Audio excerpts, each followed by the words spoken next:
প্রিয় ষষ্ঠ শ্রেণীর শিক্ষার্থীরা, শুভেচ্ছা নিও।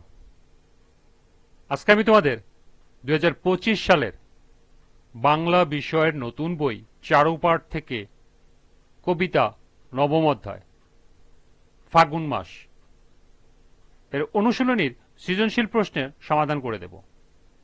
প্রথমে তোমাদের বলবো, যারা আমার চ্যানেলটি সাবস্ক্রাইব করো নাই তারা আমার চ্যানেলটি সাবস্ক্রাইব করবে এবং আমার সাথে থাকবে। তাহলে চলো আমরা ক্লাস শুরু করি। ফাগুন মাস কবিতার সৃজনশীল প্রশ্ন 1। উদ্দীপকে একটি ছবি দেওয়া আছে। প্রথম প্রশ্ন, ফাগুন মাস কবিতার প্রথম চরণে ফাগুনকে কি বলা হয়েছে? দ্বিতীয় প্রশ্ন, ফাগুন মাসে কেন দুঃখী গোলাপ ফোটে বুঝিয়ে বলো। তৃতীয় প্রশ্ন, চিত্রকর্মটিতে ফাগুন মাস কবিতার বিষয়গত মিল দেখাও। এবং সর্বশেষ প্রশ্ন, চিত্রকর্মটি ফাগুন মাস কবিতার ভাবকে ধারণ করেছে, এই বক্তব্যের পক্ষে যুক্তি দাও। তো চলো এখন আমরা এই 4টি প্রশ্নের সমাধান দেখে নিই। প্রথম প্রশ্ন ছিল, ফাগুন মাস কবিতার প্রথম চরণে ফাগুনকে কি বলা হয়েছে? ফাগুন মাস কবিতায় প্রথম চরণে ফাগুনকে দস্যি মাস বলা হয়েছে। দ্বিতীয় প্রশ্ন ছিল, ফাগুন মাসে কেন দুঃখী গোলাপ ফোটে বুঝিয়ে লেখো। ফাগুন মাস ভাষা শহীদদের স্মৃতি বিজড়িত বলে এ মাসে দুঃখী গোলাপ ফোটে। ফাগুন মাস কবিতায় তুলে ধরা হয়েছে শোক ও বেদনার গভীর অনুভূতি। এ মাসে আমরা ভাষা শহীদদের জন্য অনুভব করি দুঃখ ও মমতা, তাদের আত্মদানে একই সঙ্গে আমরা দুঃখী ও সাহসী হয়ে উঠি। আমাদের প্রত্যেকের ভিতরেই গোলাপ ফুলের মতো এক একটা শহীদ মিনার জেগে ওঠে। এই অনুভূতি প্রকাশ করতে গিয়েই কবি বলেছেন, ফাগুন মাসে দুঃখী গোলাপ ফোটে। তৃতীয় প্রশ্ন ছিল, চিত্রকর্মটিতে ফাগুন মাস কবিতার বিষয়গত মিল দেখাও। চিত্রকর্মটিতে ফাগুন মাস কবিতার বিষয়গত মিল হল উভয় ক্ষেত্রেই পটভূমি ভাষা আন্দোলন। ফাগুন মাস কবিতায় তুলে ধরা হয়েছে শোক ও বেদনার গভীর অনুভূতি। বাংলাদেশের ফাল্গুনে বনের ভেতর জলে সবুজের আগুন। আমাদের ভাষার জন্য আত্মদানকারী পূর্বপুরুষদের জন্য অনুভব করি দুঃখ ও মমতা।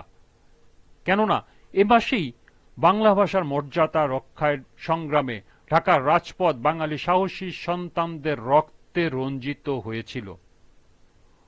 প্রতি বছর যখন ফাগুন মাস আসে তখন আমাদের স্মৃতি চলে যায় 1952 সালের 21শে ফেব্রুয়ারির রক্তঝরা দিনে।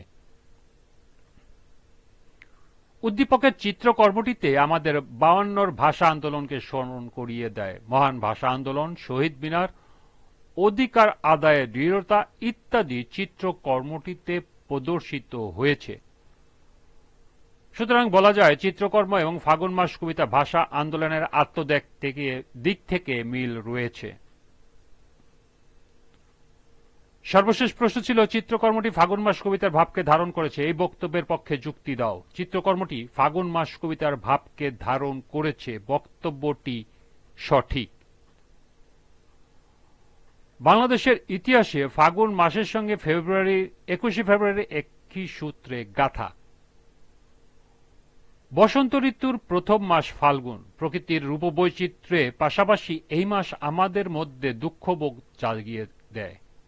আমাদের পূর্বপুরুষদের আত্মত্যাগের গৌরবে আমরাও একই সঙ্গে দুঃখী ও সাহসী হয়ে উঠি। ফাগুন মাস কবিতায় তুলে ধরা হয়েছে শোক ও বেদনার গভীর অনুভূতি। উদ্দীপকের চিত্রকর্মটিতে মহান ভাষা আন্দোলন, শহীদ মিনার, অধিকার আদায়ের দৃঢ়তা ইত্যাদি চিত্রকর্মটিতে প্রদর্শিত হয়েছে। চিত্রকর্মটি দেখলে সবার মনে ভাষা আন্দোলনে আত্মত্যাগকারীদের প্রতি গভীর শ্রদ্ধা জাগ্রত হবে এবং মাতৃভাষা ও দেশপ্রেমবোধে উদ্বুদ্ধ হবে। সুতরাং বলা যায়, চিত্রকর্মটি ফাগুন মাস কবিতার ভাবকে ধারণ করেছে। বক্তব্যটি সঠিক ও যথার্থ। এই ছিল 1 নং সৃজনশীলের 4টি প্রশ্নের সমাধান। তোমরা এগুলো এখান থেকে নোট করে নিতে পারো। আজকের ক্লাসটি এ পর্যন্তই। পরবর্তী ক্লাসে 2 নং সৃজনশীল প্রশ্নের সমাধান করে দেব।